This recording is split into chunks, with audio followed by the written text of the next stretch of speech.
all white diamonds. I ain't racist, taking off, you still stuck. Hit me when you going places. You know I only carry bills with them big faces. I knock you. Yo, Live Life 815 here with a movie review, reviewing Brahms, The Boy 2. This is gonna have spoilers, by the way, and I'm not doing it alone. No. Y'all may know him as Mr. Q, but I know him as John Q. Denzel Washington, ladies and gentlemen. Okay. All right, that's what we're doing. You want to squabble? Okay, you want to talk about the movie? Let's talk about the movie. Yeah?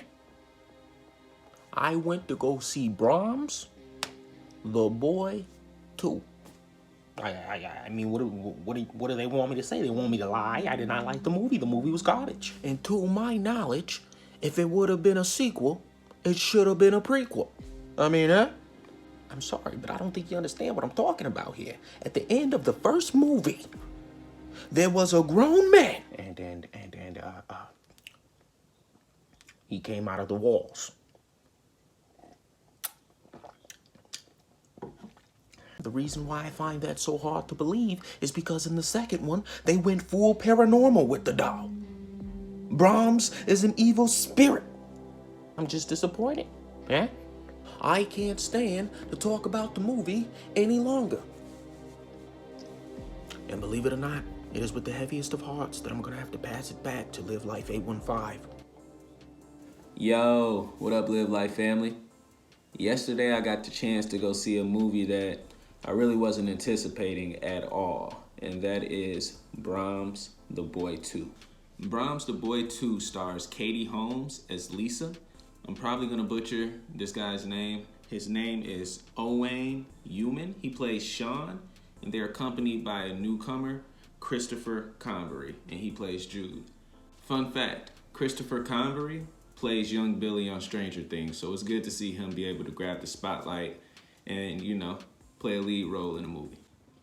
And I mean, like my uncle Denzel said, this movie left me kinda meh?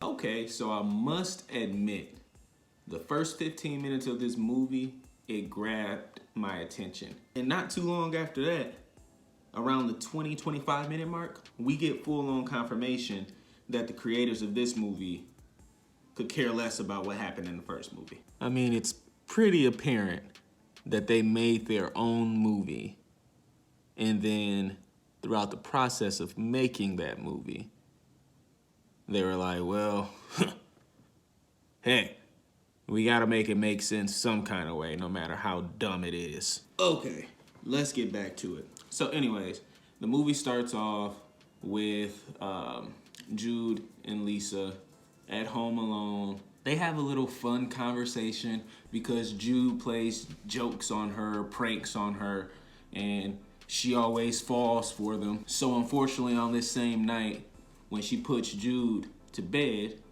and gets off the phone with her husband, she wakes up in the middle of the night and realizes that Jude's out of his bed. It's like, I believe like 3 o'clock in the morning at this point. I don't know, maybe 10. I know that's a big difference, but whatever. Moral of the story is the little dude was in bed. So she gets up, he's out of bed, and she thinks that it's a prank.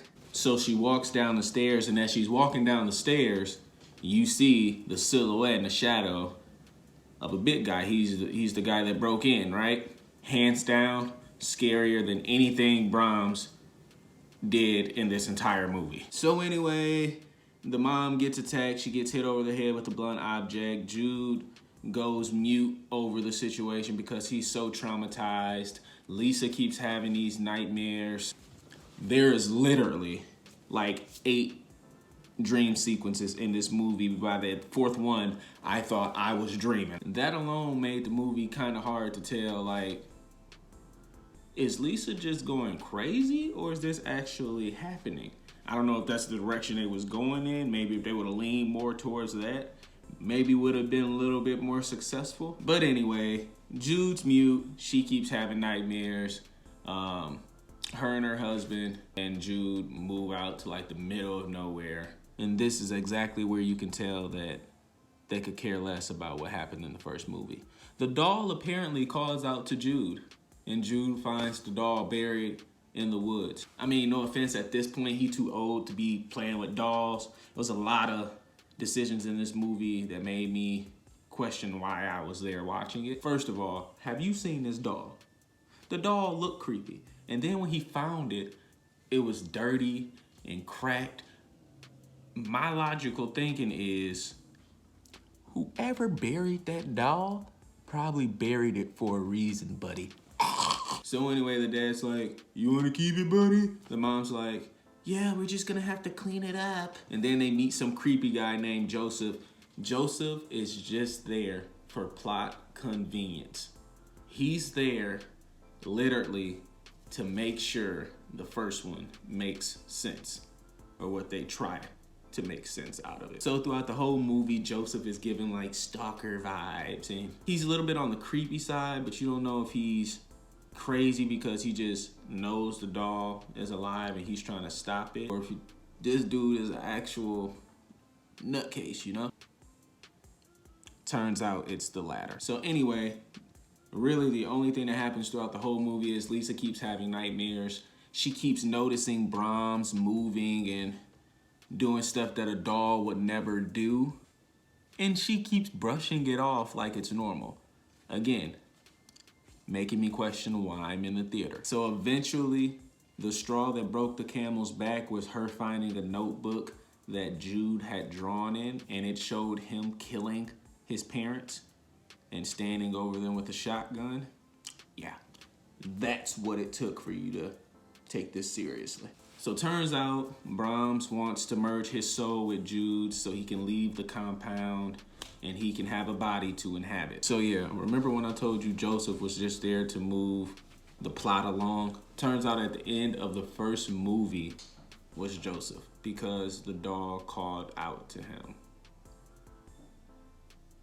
And the doll was actually paranormal in the first movie. And because he was broken. In the climax, Jude ends up pointing the gun at his mom. The dad comes in, smashes Brahms at the last moment, and Jude throws Brahms in the fire. And yeah, turns out Brahms' plan actually works, because at the end of the movie, the last shot is Jude getting out of bed and putting on the Brahms mask and saying that they'll always be together. So I don't know. I don't know why this one got made. The first one didn't make a ton of money and wasn't well received. This one is definitely a fire stick movie. Save that money. So yeah, that's what me and my boy thought about Brahms, The Boy 2. I'm gonna be having more movie reviews coming soon, so just stay tuned.